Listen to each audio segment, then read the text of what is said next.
George Kilpatrick, Inspiration for the Nation, celebrating people we feel good about. Rachel Johnson is back. So Rachel is the owner, director of Half Hood, Half Holistic, but she's also the keynote speaker of the Zeta Phi Beta Kappa Xi Zeta chapter Finer Womenhood Luncheon Saturday, March 23rd from 11:30 to 2:30 at the Bellevue Country Club, where their theme is Embrace the Swell, providing service, worldwide wellness, extraordinary leadership, and legacy. And basically, they don't have any, they've sold out of their paper tickets. So if you want to go, you still have time to hear Rachel speak, because Rachel is also the author of the Self-Love Workbook for Black women. But before we get to that, Rachel led an effort a couple of weeks ago. I've been talking about this, so I'm glad you're back. You led an effort a few weeks ago on Black male mental health. You hit the 50 number. You had about 50 brothers. And it was the funny thing is, I think by the time I got there, I said, Rachel, I don't know. I'm going to stay for a minute. I had to go somewhere else. The other thing was canceled. And I brought myself right back to that space to network and connect. Network is not the word I want to use, but to just be in community with the brothers. It was a beautiful day, a beautiful experience. And I would also say that it gave us an opportunity to unmask, if you will, because many of us who are in that space, we've got position, we've got power in certain instances, but the willingness of everybody to let all of that go and just be present was a gift. So I thank you for that experience. Thank you. No, and thank you so much for showing up. And again, I think that, who are going to be there? Like, what this space about? I think everyone that showed up was not sure what was on the other side of the doors. Black men's mental health, where that's already taboo. Here we are with our titles and positions. I'm not used to being in community with Black men, all of that stuff. And I think people were really able to lay that down at the door. And really the space was just what people made it, right? I think we did our part in creating the container and making it feel safe. But like you said, being in community and making those connections really helped people receive what was being talked about and the activities that we went through. Yeah, it was. So what's been so going forward, what's been the experience that you've heard that people have? By the way, we got to give people this playlist. I love the playlist and I got my song on it, by the way, I should say. But I love the different, I think it was multi-sensory because people, I appreciated the fact that you considered that people are motivated and they are empowered different ways. And so for some people, they need the talk. Some people, there was the panel, they need the move around. But at the core of our being is the music, right? And what I appreciated is most of the songs I had not heard before. Like this, Stevie, I've heard, right? But more, Tupac. And then that was controversial for me because I said, well, he ain't saying to me to keep my head up. He's telling his sister, but it's okay. It's in the spirit. But I loved that I didn't know most of the songs, and yet they were so moving. And so we got to hook people up. It's a Black male mental health playlist on Spotify, and it's bad, and I love it. So thank you. Yeah. So, it's called Black Men Can Heal. That was kind of okay, our thank you. key. Yes, and it's right on Spotify. It's collaborative, it's open. And we are very intentional at Half Hood, Half Holistic in how we create community. And one thing that we know connects people is music. And what we really wanted to do was just offer not only this connection piece, because this is it's a collaborative playlist that lets you know, like, we're all doing this together. But it really does just center like affirmations, mantras. Like, I talk a lot about meditation and affirmation, and I think we think it's so namaste, and it doesn't really resonate with our people. But that playlist is really an example of the ways in which we can add culture to anything, and still like see ourselves in that space. So that's equally so. There were a lot of songs on there that I had never heard before that are now on my reoccurring playlist. But what I know to be true in this quest of accessibility is that everybody can't get to the therapist, everyone can't get to the summit, everyone can't get into the space. So how are we offering additional resources and tools to folks that want to do their healing journey but are not able and or at a place where they can go and actually sit down in a physical space? So music is a space that transcends physical space, and that's why it was important for us. And so yeah, go check out the playlist, y'all. It's really good. And let's remind people what half hood, half holistic is. Yes, let's do it. So, Half Hood, Half Holistic is a holistic wellness business that centers the mind, body, and spirit healing of Black folks. Our goal here is to provide culturally relevant and accessible mental health spaces for Black folks. And we do that by way of non-traditional programming. And so we provide places and spaces where people say, come for the vibes, stay for the healing, places and spaces where you ain't got to ask who are going to be there because you know it's your people, and we're all just navigating this together.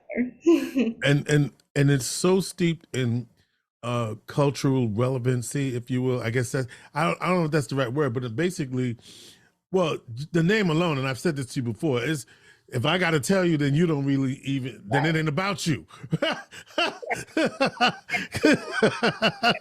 just some screening for sure. If you Right? don't understand, it ain't for you, It right? ain't for you. And let me say something about that, because for a lot of for we're at an age where we're declarative in who we are as Black people, and not unapologetically, and that has not always, let me reframe that.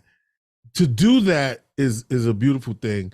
And I was going to make a broad statement, which I was going to say, but that hasn't always been the case. If people have felt always comfortable being authentically who they culturally on point on the stamp, because they may not feel like that is going to be commercially, if you will, financially successful for them.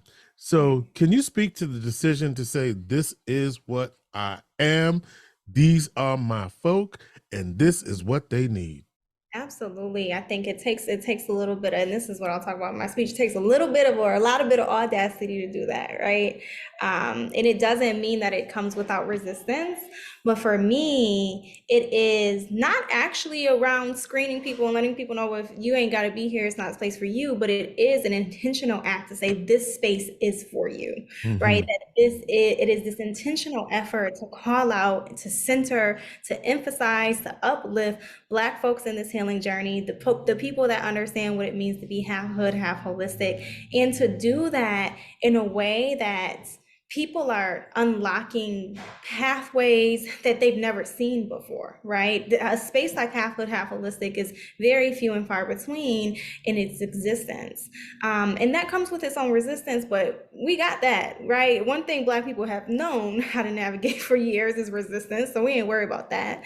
I would rather navigate resistance in things that really mean something to me, right? And creating this space and binding this community and putting language to that is really helpful, right? I would be remiss if I didn't talk about the privilege that I have to be able to stand firmly in a place like Half Hood, Half Holistic, to be able to say this is who I am unapologetically. That does take a level of privilege and access, because what we know is that we are surviving, and some of these institutions we're trying to fit ourselves into don't always readily accept us as we are, which is why I just created my own, right? And that is really the quest of Half Holistic. And so you have a book called The Self-Love Workbook for Black Women, even though you just did a summit about Black male mental health. But it started with you, right? So what was your journey of self-love, and how did you put that then together for other women to create their own journey? Yes. I think that's a great question. And it always starts with me. Even the Black Men's Mental Health Summit, that was personal in its nature as well, because before there was me, there was my father, right? And it was really a head nod and a love letter to being raised by a single father, and watching his challenges and struggles. And so then when we step into the space of self-love for Black women, my journey is not unique in any way of trying to figure out where do I fit in this world, what community most affirms me, what relationships most affirm me, how do I seek my value and worth in this world, and is it the titles that give me that? Is it the positions that give me that, or my relationships what give me this? And really going through this, my own journey that's ongoing and continuous of trying to figure out how do I define myself in a world that struggles so much to define Black women outside of this lens of anything more of being sexualized, or being, aggressive, or being angry. And so it is really this self-exploration of who do you want to be in this world, if you took off the lens and the filters that the world is prescribing to you, right? There are many reasons why a conversation around self-love impact Black women. Is because the world consistently is threatening the love for Black women, right? And so we talk a little bit about that in the workbook. It's just laying I'm big on context and history, right? That one day we didn't just wake up one day as Black women and Black girls struggling with our self-identity, that there are institutions and systems historically that have threatened our identity. And now here we are trying to figure out, what does that mean for me? So yeah. And so for the audience on next Saturday at the Zeta Phi Beta Final Womanhood Luncheon, 43rd Annual Kappa Psi Zeta Chapter of the Zeta Phi Beta Sorority Incorporated, March 23rd at the Bellevue Country Club, their Finer Womanhood Luncheon. And so what are you gonna ask women? Well, what you're gonna ask them to do on that day, but what are some of the things you're gonna ask women to do even right now to understand and appreciate? Because in the midst of it all, sometimes it's hard, right? It's hard out here sometimes. And there's I ain't a woman, so I don't know what all of those things are, but I'm a Black man and I know what those things are, right? So what are some of the things that you would offer to women who are watching, listening? Of course, get the book. They can do all the workshops and workbooks. But there you go. Let me see it. Hold it up steady. I love it. Very nice. Very nice. Looks a nice picture too. So that's why I held it steady. So in case you want to screenshot it, you got it. Well, you know what? I do need to screenshot it, but I don't know how to do that. But okay, when you play it back, you'll be able to figure it out. Yeah, I got you. Yeah. Oh, I actually know how to do it yeah. Okay. So that long question will still go back to what you got for us. What do you got for the sisters right now? Yeah, this is actually, I still see clients myself, and do a little bit of coaching and therapy at times. And I had a conversation with a client last night who was very much Black woman, just exhausted, just always having to show up perfectly, always having to do the work, always have to make sure everybody else is good, sacrificing our own selves. And she talks about how hard it is, right, George? Like, it's just so hard and so exhausting. And Right. one things that I impart is like, yeah, it is, right? But there are lots of spaces that are really hard and exhausting. And if you're going to choose a space in this life that's going to be hard and exhausting, choose a space for yourself, right? That if we can do work for everyone else, if we can show up for everyone else, and that doesn't always return, there's not a return on that investment, then the call to action is show up for yourself.